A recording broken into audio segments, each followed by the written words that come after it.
통해서 꼭 여러분 은혜 많이 받으시길 바랍니다. 은혜를 받는다는 게 뭘까? 은혜란 뭘까? 얼마 전에 그 70년대 우리 한국 가요계를 거의 이렇게 좀 주름잡던 두 유명한 가수가 있죠. 남자 두 분들, 남진, 또 한 분은 누구죠? 나훈아, 남진 두 분입니다. 근데 남진 씨가 나중에 회개하고 예수님을 영접했어요. 그래서 그분이 현재는 믿음 생활을 얼마나 잘하는지 그 교회적 교단 헌법을 따라서, 교회 규약을 따라서 지금은 장로까지 되어 있습니다. 남진 그분이 장로님이세요. 참 그분이 저 푸른 초원 위에 그거 부른 분 아니죠? 그렇죠, 맞죠?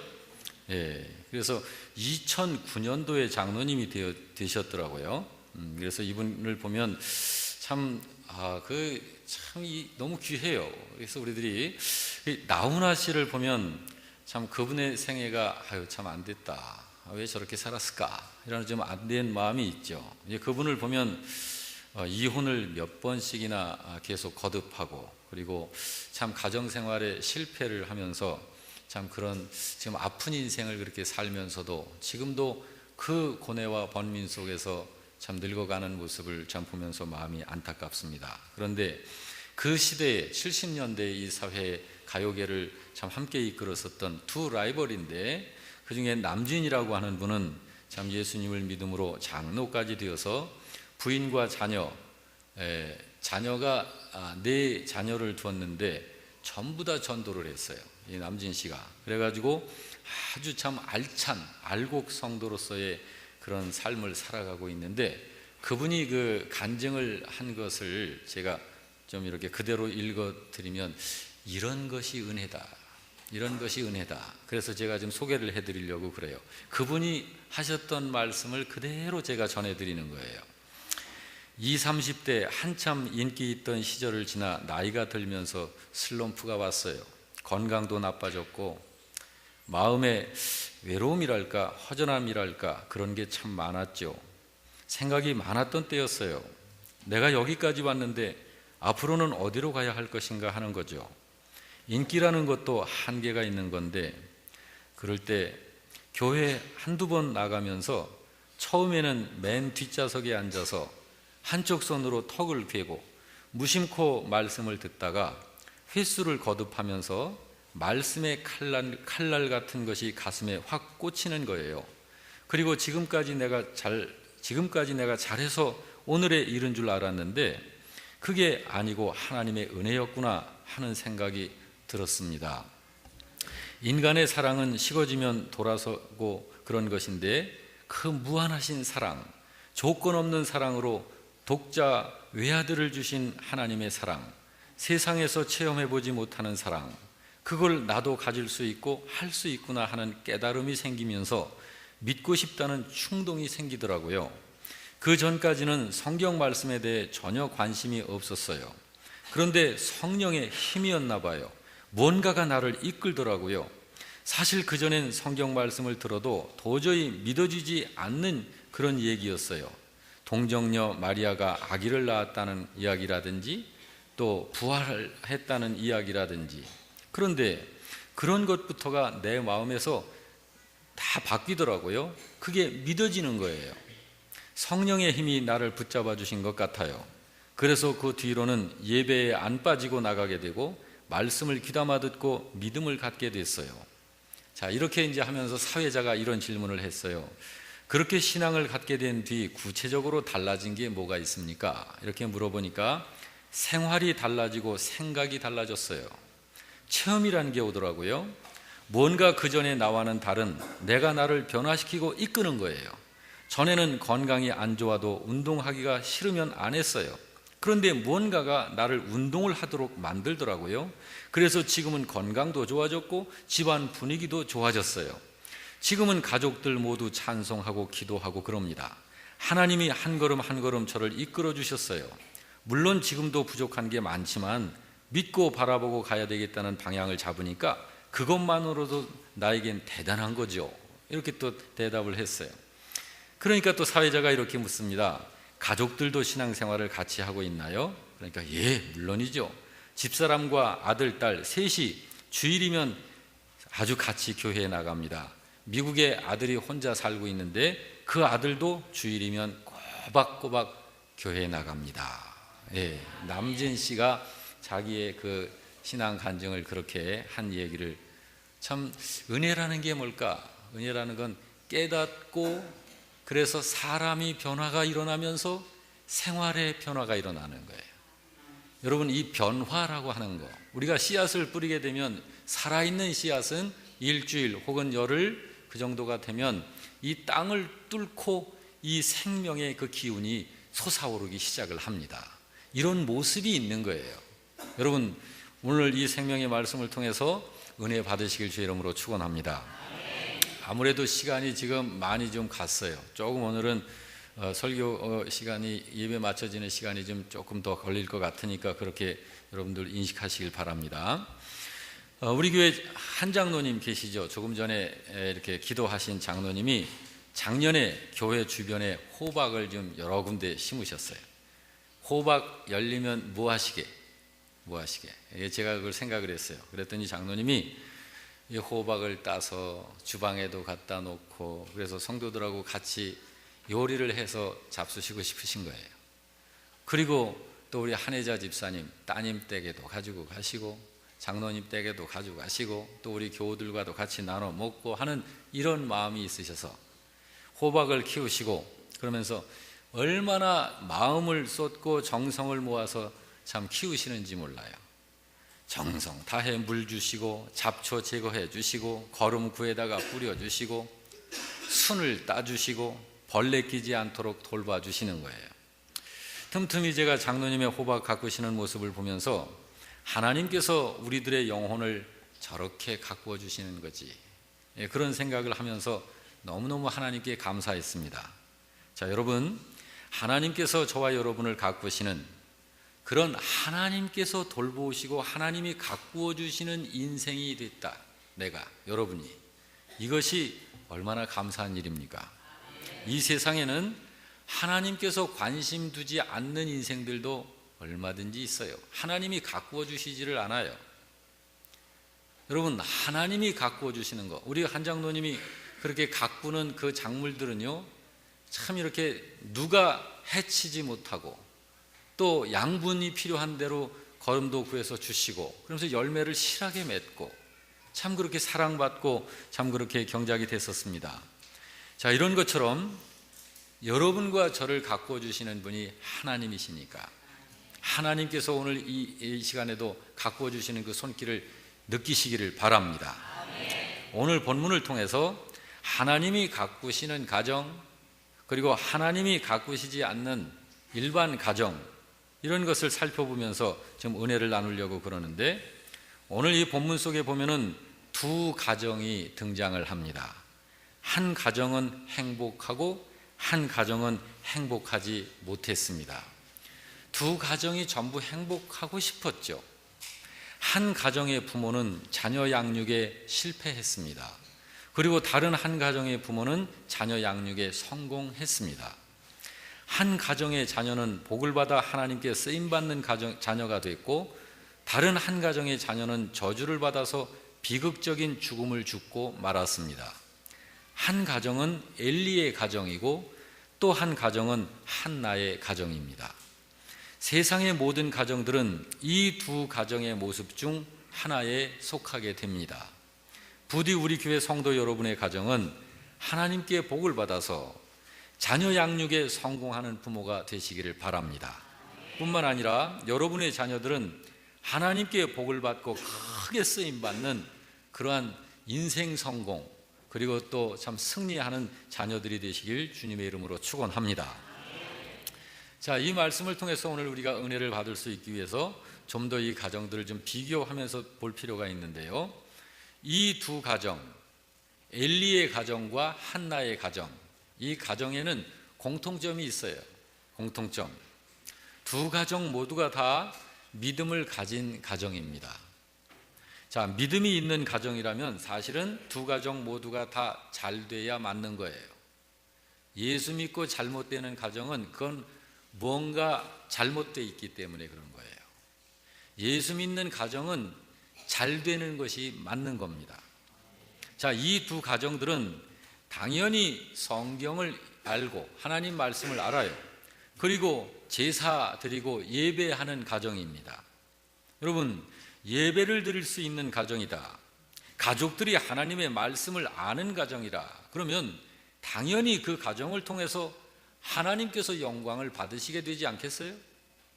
그리고 가족들이 당연히 잘 되고 그 가정이 행복해야 맞는 거예요. 그런데 안타깝게도 그렇지 않은 가정들이 있어요. 어떤 가정이냐면 오늘 여기 본문의 엘리의 집이 그런 집입니다. 엘리의 집과 같은 이런 가정은 하나님께서 마음을 돌리셔요. 엘리의 가정이 그랬어요. 하나님께서 엘리의 가정을 향하여 얼마나 은혜를 베푸셨었는지 몰라요. 이 엘리라고 하는 사람을 하나님께서 굉장히 마음을 두셨어요. 그래서 이 엘리라는 사람을 제사장으로 세우십니다. 하나님의 성전 봉사자, 지금으로 얘기하자면 하나님의 교회에서 사역을 맡은, 중요한 사역을 맡은 일꾼으로, 하나님의 사람으로 그렇게 세워주신 거예요. 사역의 임명을 하여 세워주신 거예요. 직임과 직책을 주신 거예요. 그런데 이 엘리 가정이 참 잘 되지를 못해요. 하나님께서 이 엘리 가정에서 결국은 마음을 돌려버리십니다. 그 기록이 오늘 본문 30절에 나와 있습니다. 이 30절 말씀을 우리 합독해서 같이 읽어보십시다. 시작. 이스라엘의 하나님 나 여호와가 말하노라. 내가 전에 네 집과 네 조상의 집이 내 앞에 영원히 행하리라 하였으나 이제 나 여호와가 말하노니 결단코 그렇게 하지 아니하리라. 하나님께서 마음을 바꿔버리신 거예요. 여러분, 우리들의 가정이 이런 가정 되면 안 돼요. 우리들의 가정이. 자, 엘리의 가정은 이런데 한나의 가정은 굉장히 행복합니다. 인류사에 가장 위대한 하나님의 사람이 그 한나의 가정에서 나와요. 그가 누군지 아시죠? 사무엘입니다. 사무엘 선지자, 굉장한 사람입니다. 구약시대의 선지자 중에 그런 이 민족과 세계를 살려낸, 얼마나 그를 통해서 많은 영혼들이 살게 되었는지 몰라요. 이런 엄청난 큰 인물이 바로 그 한나의 가정에서 나옵니다. 자, 여러분, 지금 안 믿는 사람들의 가정을 여기 포함시키는 거 아니에요. 자, 이렇게 믿는 신자들 가정 중에서 여기 엘리의 가정, 한나의 가정, 공통점이 믿음을 갖고 있었다고 하는 거예요. 믿음의 가정이라는 거예요. 신자의 가정인데 왜 이런 가정들이 생기는 것일까? 왜 한나의 가정은 하나님께 영광이 되는데 엘리의 가정은 그렇지를 못한 것일까? 그 이유를 알면 우리들도 한나의 가정과 같은 그런 행복한 가정으로 전부 다 그렇게 될 수 있어요. 혹시 우리 중에 엘리의 가정의 모습을 보이는 가정들이 없다고 누가 장담합니까? 깨닫지 못하면 엘리의 가정처럼 될 수밖에 없어요. 자, 우리가 우리 가정들을 진단을 하면서 깨달으면 한나의 가정과 같은 그런 가정으로 우리가 만들어갈 수 있는 거예요. 그래서 이 엘리의 가정은 왜 결국 그런 가정이 되어버렸는가? 무엇 때문에 그렇게 됐는가? 원인이 뭔가? 이거를 깨닫고 그래서 우리들이 은혜를 받고자 하는 거예요. 하나님께서 그 원인을 일러주셨어요. 여기 29절 말씀에 하나님이 이렇게 말씀을 하시죠. 다 같이. 너희는 어찌하여 내가 내 처소에서 명령한 내 제물과 예물을 밟으며 내 아들들을 나보다 더 중히 여겨 내 백성 이스라엘이 드리는 가장 좋은 것으로 너희들을 살찌게 하느냐 라고 말씀하고 있습니다. 여기 너희는 엘리와 그의 식구들을 말하는 거예요. 곧 엘리와 그 가족들이 하나님께 잘못하고 있어요. 뭘 잘못하고 있죠? 두 가지가 여기 기록되어 있습니다. 하나는 하나님께서 명령하신 제물과 예물을 발로 밟는다고 기록하고 있어요. 자, 여러분, 하나님의 제물을, 하나님께서 명령하신 제물을 발로 밟는다? 이건 뭘까요? 아주 천하게 여긴, 아무렇게나 취급했다 이 말이에요. 또 한 가지 이유는 자기 아들을 하나님보다 더 소중히 여긴다고 하고 있습니다. 자, 여러분, 하나님보다 내 자식, 내 가족을 더 중요하게, 더 우선한다, 그런다는 거예요. 하나님께서 신자에게 하신 명령이 있죠. 신명기 16장 16절을 보게 되면요, 이런 말씀이 있습니다. 너희 가운데 모든 남자는 1년에 3번 곧 무교절과 77절과 초막절에 네 하나님 여호와께서 택하신 곳에서 여호와를 배웁되 빈손으로 여호와를 배웁지 말라, 이렇게 명령하셨습니다. 여러분, 신자가 하나님께 드리는 제물과 예물에 대해서는 엄격한 하나님의 명령이 있습니다. 드릴 때도 그렇고 드려진 그 예물을 이제는 성전에서 사용을 할 때에도 마찬가지예요. 드릴 때에도 하나님의 명령이 있고 이것을 어떻게 사용하는지, 사용할 때에도 하나님의 명령의 말씀이 있는데, 이거를 엘리의 가정에서는 사람의 편리를 따라서 사용한 거예요. 내 생각이 좋다고 생각되는 대로 해버리는 거예요. 이렇게 해서는 안 되는 건데, 그런데 엘리의 가족들이 그 제물과 예물들에 대해서 하나님의 명령을 아랑곳하지 않고 자기들의 소견대로 취급을 한 거예요. 여러분, 사람이 짓는 죄 중에 가장 못된 죄가 이런 죄입니다. 믿음 생활 잘못하는 죄. 믿음 생활 잘못하는 죄는, 여러분, 믿음 생활이라고 하는 것은 직접적으로 누가 상대되어져 있는 거죠? 하나님이 상대되어져 있는 거예요. 자, 믿음 생활이라고 하는 건 하나님 그분과 나의 1:1 관계 속에서 바로 연결이 되어지는 거예요. 그런데 이 믿음 생활을 잘못한다라고 할 적에는 바로 하나님 그분을 망령되이 여기는 거예요. 그러니 이 죄가 그렇게 큰 죄가 되는 것이에요.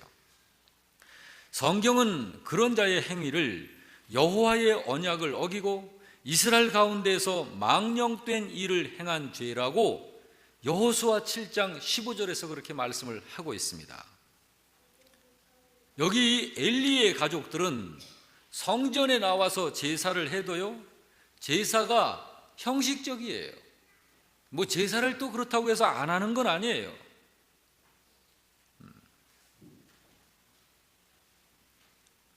말로 하나님 부정하지 않습니다.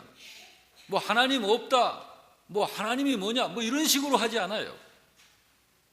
그렇지만은 행위로는 하나님을 욕되게 하는 거예요. 바로 이것이 엘리와 그 가정의 신앙생활의 모습입니다. 신자가 아니어서가 아니라 하나님께 제사를 하지 않아서도 아니에요. 하나님보다 더 소중한 것이 있어요. 그 사람들한테는 하나님보다도 자기 가족, 자기 자녀들이 더 우선한 거예요. 이런 믿음을 가졌기 때문에 엘리의 집은요, 믿고서도 복을 못 받는 거예요. 하나님께서는 그 가정이 깨닫고 돌아오기를 얼마나 기다리면서 말씀을 통해서 경고를 하시고 깨우쳐 주시려고 그렇게 하나님께서 기회를 주시지만, 엘리의 가정은 이것이 무감각해요. 여전히 성전 제사 드리고 가족들하고 성전 봉사를 하고 그러지만서도 하나님께서는 그 가족들의 제사를 받을 수가 없는 거예요. 이런 가정들을 들여다보게 되면 문제가 있는데, 그 문제가 오늘 이 본문 속을 들여다보면은 자녀들이 큰 일을 자주 저질러요. 자녀들이 두 아들들이 있었는데 이 두 아들들이 뭐 그냥 늘 행하면 범죄예요. 그런데 이 가정의 문제가 자녀들이 문제가 있는 게 아니라 부모에게 문제가 있어요. 부모에게. 여기 아버지로서 그 두 아들의 아버지인 엘리를 한번 보십시오. 23절 24절을 보게 되면 무엇이 아버지의 문제인가가 우리가 좀 알 수 있어요. 같이 읽어보십니다. 그들에게 이르되 너희가 어찌하여 이런 일을 하느냐? 내가 너희의 악행을 이 모든 백성에게서 듣노라. 내 아들들아 그리하지 말아라. 내게 들리는 소문이 좋지 아니하니라. 너희가 여호와의 백성으로 범죄하게 하는도다. 자, 이게 죄를 아주 즐기고 저지르는 이러한 아들을 둔 그 아들의 아버지 엘리의 모습이에요. 자기 자식들에 대한 아버지로서의 역할이 너무 없는 거예요. 여러분, 하나님께서는요, 제가 여기 이 엘리의 자식들이 저지른 죄가 어떤 죄인지 성경엔 구체적으로 기록이 돼 있어요. 그런데 제가 소개를 일부러 안 해드리는 거예요. 왜 그러냐 하면은 그 죄가 일반인들도 잘 안 하는 죄니까요. 일반인들은 하나님께 드려진 이 제물, 예물, 만약에 여러분들이 여기에 이렇게 믿음으로 헌금을 올리셨어요.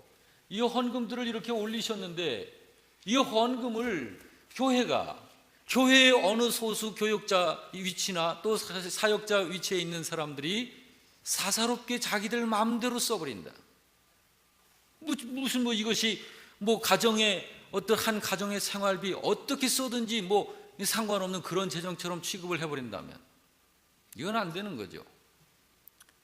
여러분, 우리 교회에서는 저라 할지라도 이 여러분이 드려진 재정 중에 10원짜리 하나도 제가 하나님의 뜻에 어긋난 사용을 할 수 없습니다. 그렇게 하지도 않고요. 만약에 그렇게 하려면 재정부에다가 청구를 해서 재정부원들이 이것이 이렇게 지출되어지는 것이 성경에 맞는가? 이거를 심의를 또 하는 거예요. 10원짜리 하나도 1년 365일 동안 여러분이 믿음 안에서 땀을 흘리고 수고한 매주 드려지는 이런 재정들에 대해서 교회가 두렵고 떨림으로 서서 이거를 하나님의 뜻에 합당하게 써야 되는 거예요. 근데 엘리의 가정은 그렇지 않았단 말이에요. 그뿐이 아니에요. 사생활도 깨끗하지 못했어요. 그거는 제가 이야기 안 할게요. 여러분, 요즘에 애인 따로 있다면서요. 그런 거예요. 그런 거. 이거 어떻게 추잡해서 그거 말로 할 수 있겠어요? 여러분, 제일 나쁜 아주 추잡한 그것을 행하고 아버지가 그걸 모르고 있어요. 자식들이 그 짓을 하는데. 그런데 백성들이 다 알고 있어요. 자기네들끼리 수근수근 하면서 다 이야기를 하는 거예요. 근데 그것이 이제 바람을 타고 아버지 귀까지 들어온 거예요. 그러니까 아버지가 하는 말이 23절 24절이에요. 내가 너희의 악행을 이 모든 백성에게서 들었다. 내 아들들아 그리하지 마로. 내게 들리는 소문이 좋지 않다. 여러분, 이 정도의 범죄를 저질렀는데 이렇게 하면 됩니까? 그래요, 안 돼요? 이렇게 하면 안 돼요. 하나님께서는 이런 자식들에 대해서 어떻게 하라고 일러주셨는지 아십니까? 잠언 성경 23장 13절을 보세요. 다 같이 읽습니다. 시작. 아이를 훈계하지 아니하려고 하지 말라. 채찍으로 그를 때리지라도 그가 죽지 아니하리라. 여러분, 자식에게 매 아끼면 안 됩니다. 자식을 제대로 키워내려면 여러분 필요한 매는 때려야 돼요. 요즘에는 자식 애기들이 하나 둘 많아야 둘 이 정도니까 그냥 완전히 금지 오겹이지 그러니까 이 사회 문제가 이렇게 복잡해지고 이렇게 된 거예요. 지금 학교 가서 선생님들이 아이들 가르칩니까? 못 가르쳐요. 애들 지도를 못 해요. 애들 세상이에요. 아직 인격 정성이 제대로 균형을 잡혀 만들어지지 않은 상태의 인격. 나이가 많고 적고도 없어요. 여러분, 신분이 선생님이신데 선생님이 뭐라고 그러면 완전히 무슨 누구 쳐다보는 것처럼 그래가면서 이렇게 이게 뭡니까 이게? 응? 매를 때리라고 하셨어요. 하나님은 매를 때리지 않는 것은 자식을 망치는 것이라 했습니다. 잠언 29장 15절은 이렇게 말씀합니다. 채찍과 꾸지람이 지혜를 주거늘 임의로 행하게 내버려 둔 자식은 어미를 욕되게 하느니라. 그래서 그런지 저는 때리면서 키웠어요. 근데 그 연령이 있어요. 연령이 한 3살서부터 한 5살 정도까지만 때리면 돼요. 그러면 그때 이 아이들이 중요한 습관들이 다 머리에 인각이 돼요. 그리고 그 다음부터는 아이들을 이제 가슴으로 키우세요. 인격적 대화를 하세요. 그래서 아이를 이해를 시켜서 이거는 옳지 않은 거야, 이렇게 해야 되는 거야, 이렇게 하면 이 아이가 굉장히 건강한 아이로 자랍니다. 그런데 저는 이 아이들을요 10살이 넘도록까지 때렸어요. 그러니까 저희 가정에 문제가 생길 뻔했죠. 아이들이 이게 상처로 깊이 영혼 속에 박혀가기 시작하는 거예요. 제가 그것을 깨닫고 나서 아이들한테 용서를 구했어요. 자, 여러분, 성경은 내 자식이 잘못하면 때리라고 그럽니다. 때려야 돼요. 여러분 가정의 자녀들 아직 6, 7살 그때 한창 말썽 부리고 옳고 그른 거 뭐 가리지 못하는 애들, 여러분 말로 해서도 안 되면 따끔따끔하게 때려서 요거 하면 안 된다, 매 맞는다, 이런 거 여러분 가르치셔야 돼요. 어느 데 가정은 하지 말려면 더 해. 애들이 이렇게 비가 오면, 여기 시골이니까 진흙덩이 투성이잖아요. 그럼 비가 내리면 진흙에 이렇게 다 곤죽처럼 되잖아요. 애들이 그런 거 놀기 좋아하잖아요. 신발에다 진흙 잔뜩 묻혀가지고 이제 예배당 막 뛰어들어오잖아요. 그러니까 어른들이 옆에서 보고 있다가, 얘야 거기 그 진흙 거기 물 밟지 마, 그 소리 떨어지면은 듣자마자 바로 집어넣어. 이 애들은 이건 뭐 어떤 애들이야? 이건 도대체 이 부모님 어떻게 가르친 거예요? 이거 가르쳐야 돼요. 예? 하지 말라고 하는 소리를 듣는 순간 딱 집어넣고 쳐다봐, 이렇게. 이건 뭐 해자는 거냐고. 그걸 쥐어박고 또 어떻게야? 그걸 누가 쥐어박으면 그 어머니가 또 왜 내 새끼 쥐어박냐고. 예? 그러죠? 여러분, 부모님 잘 가르치세요. 사랑하기 때문에 가르쳐야 되는 거예요. 사랑하기 때문에 매도 때려야 되는 거예요. 어떤 애들은요, 예쁘다고 어른들이 사이다 한 컵 걸어 이렇게 해서 주잖아요. 그 사이다 이렇게 하고도 일부러 막 흔들면서 다녀요. 다 뿌리고 다녀, 뿌리고. 아유, 이거 어떻게, 이거 그냥 하지마, 더해. 이런 애들 어떻게 하냐고, 이거. 근데 부모가 가르쳐야 돼요. 부모가. 여러분, 하나님은요 죄를 쉽게 저지르는 신자에게 매를 드시는 하나님이시라는 거 아시죠? 여러분과 제가 나이가 들어서도요, 우리들이 하나님의 은혜의 체험을 하고 꽤 하나님의 말씀에 대한 지식을 알고 있는데도 이렇게 습관적으로 자꾸 경건하지 못한 생활을 하게 되면 하나님께서는 교회를 통해서 또는 믿음의 선배들을 통해서 자꾸 깨우쳐 주시는 주변에 그런 작업을 하십니다. 그런데 그래도 못 깨달으면 하나님께서 후려 때리셔요. 왜 때리시는지 아세요? 여러분, 하나님께서 신자를 매를 때리시는 하나님, 시편 89편 32절을 보게 되면 이렇게 말씀하고 있어요. 같이 봅니다. 내가 회초리로 그들의 죄를 다스리며 채찍으로 그들의 죄악을 벌하리로다. 없어요? 예. 왜 때리시느냐면 잠언 23장 14절에서는 이렇게 말씀했어요. 네가 그를 채찍으로 때리면 그의 영혼을 스올에서 구원하리라. 스올이 뭔가요? 지옥이에요.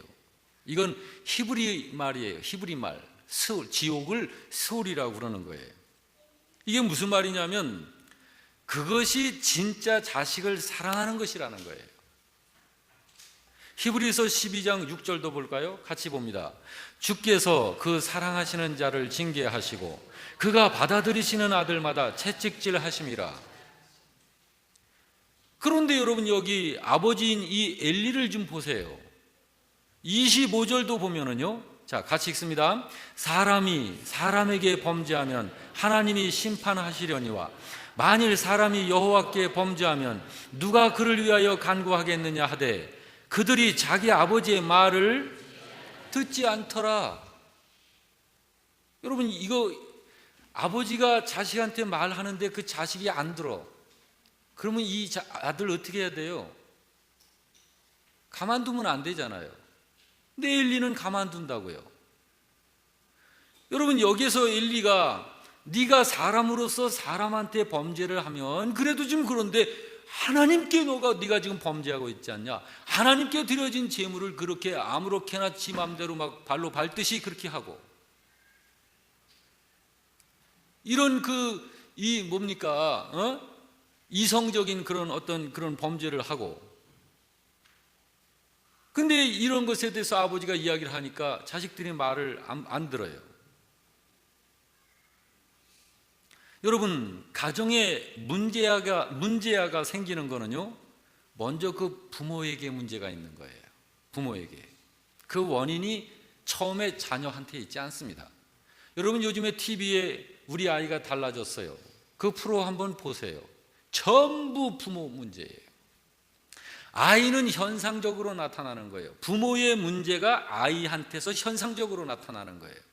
그 아이가 현상적으로 나타나는 문제가 그 무슨 문제인지를 보면 부모가 그 문제가 있다는 것을 이제 알게 되는 거예요. 그래서 부모를 이 상담가들이 이 상담해서 그 문제를 해결해 가는 것입니다. 여러분, 자녀들은요, 부모가 평상시에 사는 모습을 매일매일 보잖아요. 그리고 부모의 삶을 보면서 그 자녀들의 행위가 결정이 되는 거예요. 그 인격도.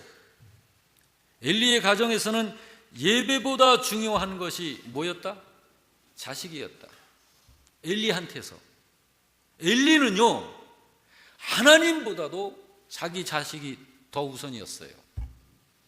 그러니 여러분, 이제 왜 엘리의 두 자식들이 그렇게 됐는지 여러분 아시겠죠?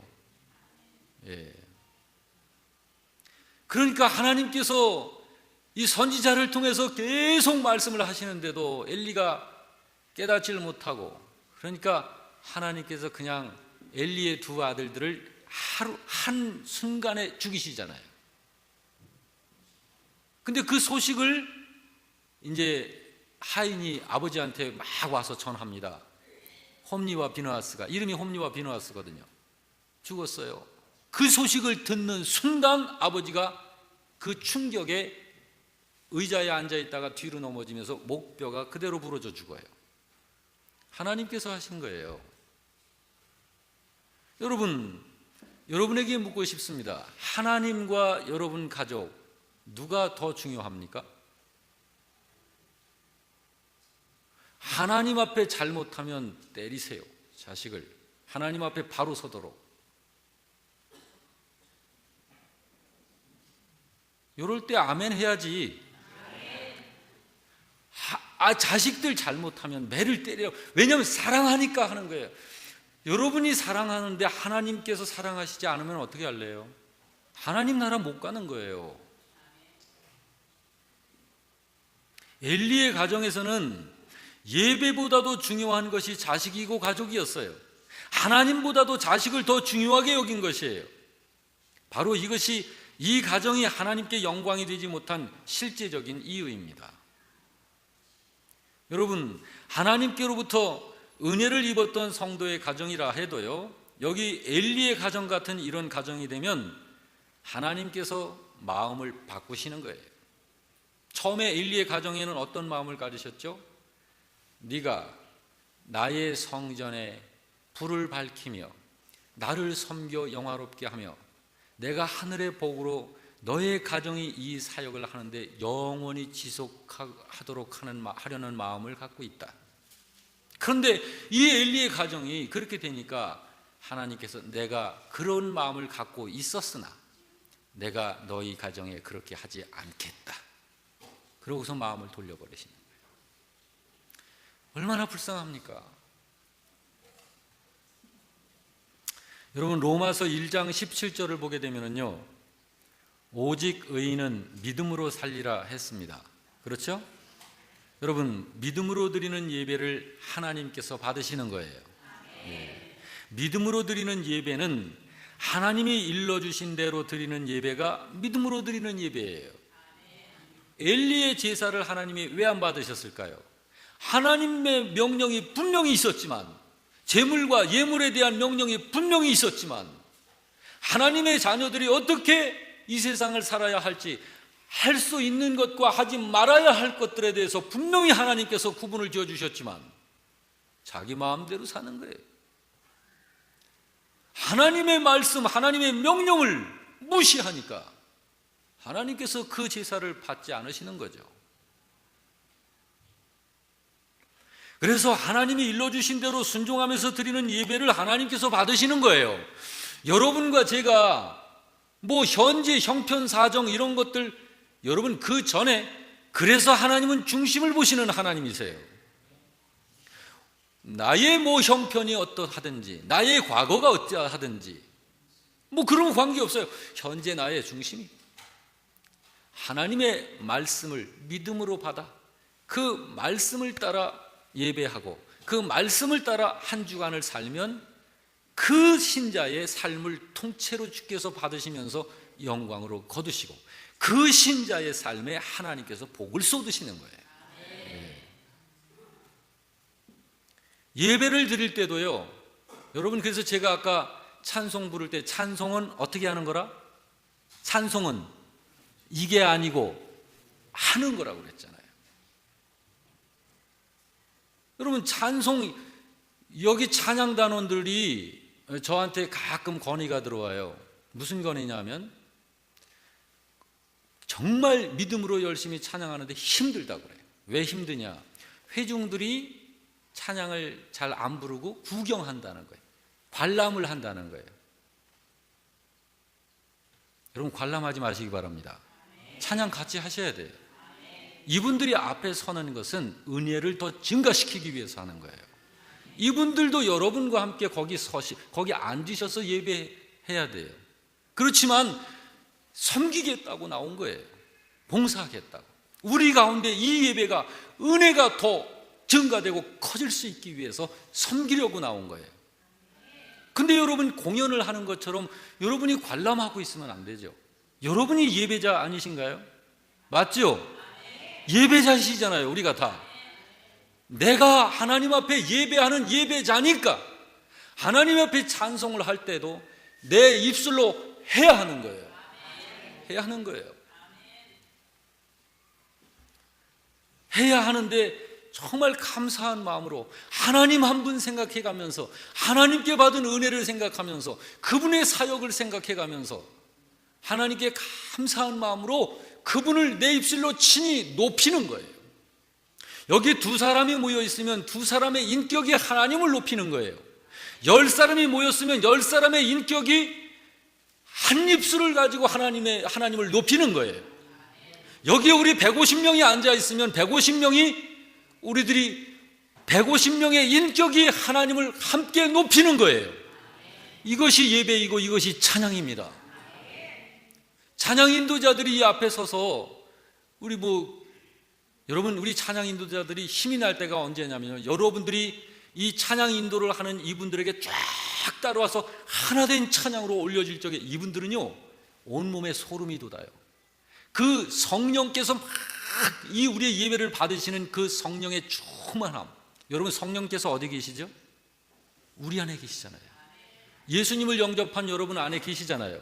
여러분이 살아있는 신령과 진정의 예배자가 되어서 여러분의 인격이 중심으로부터 하나님을 입술을 열어 찬양할 적에 여러분 속에 계신 성령께서 그걸 받으시는 거예요. 그리고 여러분을 감동시키시는 거예요. 그러니 온몸에 소름이 돋는 거죠. 이런 찬양을 해야죠.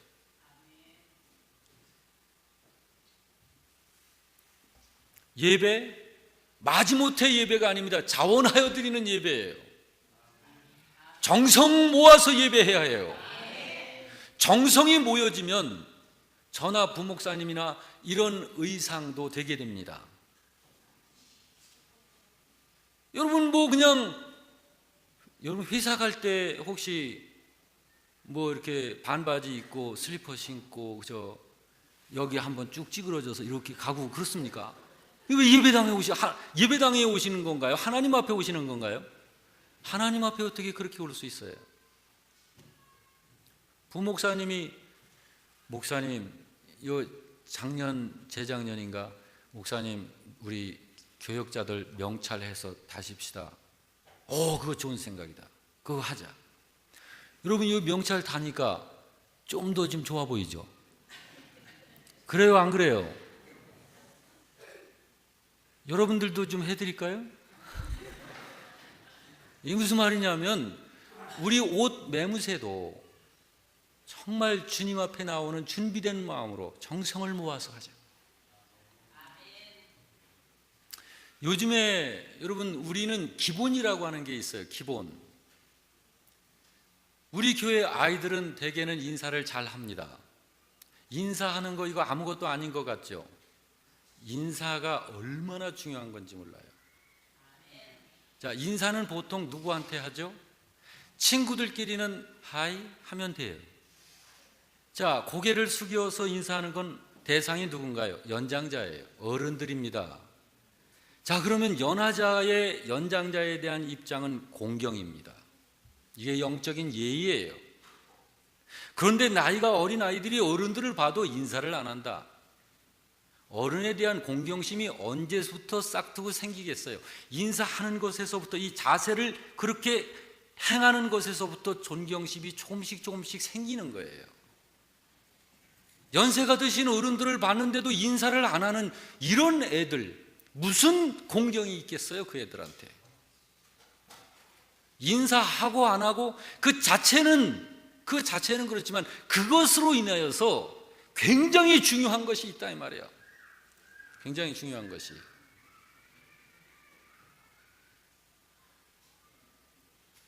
하나님은요 대충 적당한 분은 아니세요. 홀이라도 남김없이 전부 행하시는 분이세요.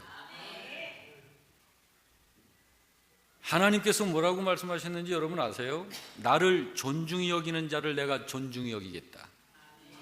나를 멸시하는 자를 내가 경멸할 것이다. 이게 하나님의 원리라고요. 하나님을 뵙는 직접적인 시간이 언젠가요? 지금 이렇게 예배 시간이잖아요. 여러분이 별것 아닌 임영호라고 하는 사람의 좋은 말 듣는 것입니까? 아니면 하나님께서 저를 통하여서 지금 하나님의 말씀을 선포하시는 그 말씀을 하나님의 말씀으로 듣는 겁니까? 두렵고 떨림으로 받으셔야 돼요. 설교자인 저는 전하는 사람으로 그치는가? 아니에요. 설교하면서 이 설교의 메시지를 저의 영혼 속에 저도 흡수하는 거예요. 저도 하나님의 자녀니까요. 사랑하는 교우 여러분, 엘리와 한나 이 두 부모는 모두 자녀를 사랑했어요. 엘리도 자식 사랑했어요. 한나도 자식 사랑했어요.